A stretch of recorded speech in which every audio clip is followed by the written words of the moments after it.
Seusai wafatnya Pakubuwono ke-13 pada Minggu 2 November 2025, Keraton Surakarta kembali dihadapkan pada dinamika besar.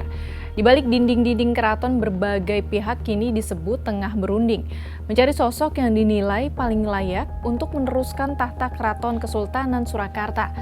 Pergantian pemimpin ini bukan sekadar urusan adat, tetapi juga momen penting yang menentukan arah masa depan keraton.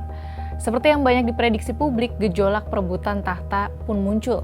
Lantas bagaimana polemik perebutan tahta ini bisa terjadi? Kita bahas ya.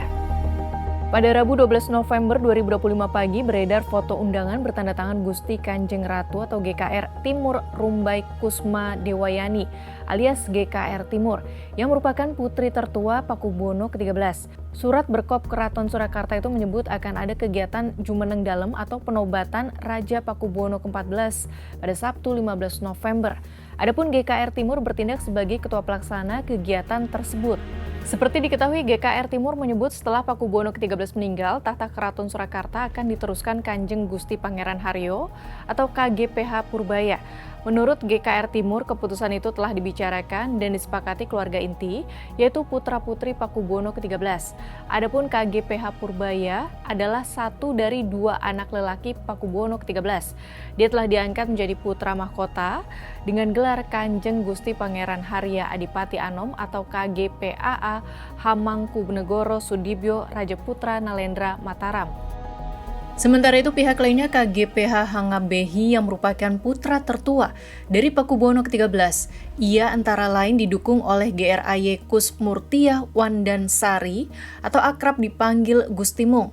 Gusti Mung adalah adik Pakubuwono ke-13. Tekankan, dijadikan acuan, dijadikan paugeran bahwa kalau nggak punya permaisuri, ya sudah anak laki-laki tertua. Tapi memang kan direkayasa seakan-akan ada permaisuri, terus ada surat wasiat lah, ada pengangkatan Adipati Anom sebelumnya. Nah ini baru akan kita kaji secara hukum. Artinya kalau untuk jumenengan, rencana jumenengan besok Sabtu itu seperti apa menanggapinya? Ya biar aja dia mau jalan. Saya tetap akan berpegang pada 40 hari atau 100 hari. Berarti kalau dari Gusti Behi nanti tidak akan menghadiri penobatan besok atau ya, tidak mungkin penobatan tidak sendiri? Mungkin kita tidak akan menghadiri gitu. Dan hasil yang hari ini pun juga itu langsung dibawa oleh Panembahan untuk disampaikan kepada pemerintah itu. Bukan kita pemerintah cawe-cawe tidak. Justru kami yang menyampaikan untuk supaya negara itu hadir, supaya lestari keraton ini. Merespons pengangkatan ini, KGPH Hangabehi pun buka suara soal penobatannya dan kemungkinan dualisme. Pokoknya nanti tunggu saja, pokoknya secepatnya nanti akan ada pemberitaan dari kami. Artinya langkah setelah ini seperti apa? Ya langkahnya ya untuk keraton, nggak ada yang lain ya. Untuk kelangsungan keraton dan sebagainya. Kalau menanggapi untuk rencana yang besok Sabtu itu seperti apa? Nah itu mohon sabar tunggu saja nanti tunggu sabar saja. Jadi nanti kalau misalnya ada dualisme kepemimpinan di keraton Sulawesi nanti akan seperti apa? Saya belum bisa menjawab. Pokoknya sabar dulu, tak support dan doanya. Ya, yang penting kelangsungan keraton berjalan lebih baik untuk.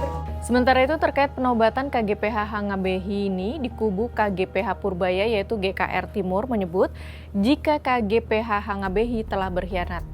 Saya cuma sedih saja Gusti Mangkubumi bisa berkhianat dengan kami putra-putri, kakak-kakak dan adik-adiknya. Itu saja yang saya sesalkan. Maksud khianat itu seperti apa sih? Apakah sebelumnya memang sudah setuju dengan Gusti Purboyo sebagai... Kan kami sudah berbicara. Sebelumnya kan kami sudah berbicara, bahkan kami sudah di hadapan Gubernur Bapak Respati dan Bapak Gibran, kami kan sudah berbicara. Ngafal Kangjeng Gusti Pangeran Putra Mahkota. Di situ saya sudah menyebutkan itu. Dalam keterangan tertulis mereka, dalam hal suksesi kepemimpinan di Keraton Surakarta masih diperlukan rembuk keluarga besar agar pelaksanaannya sesuai dengan ketentuan-ketentuan adat ataupun hukum nasional.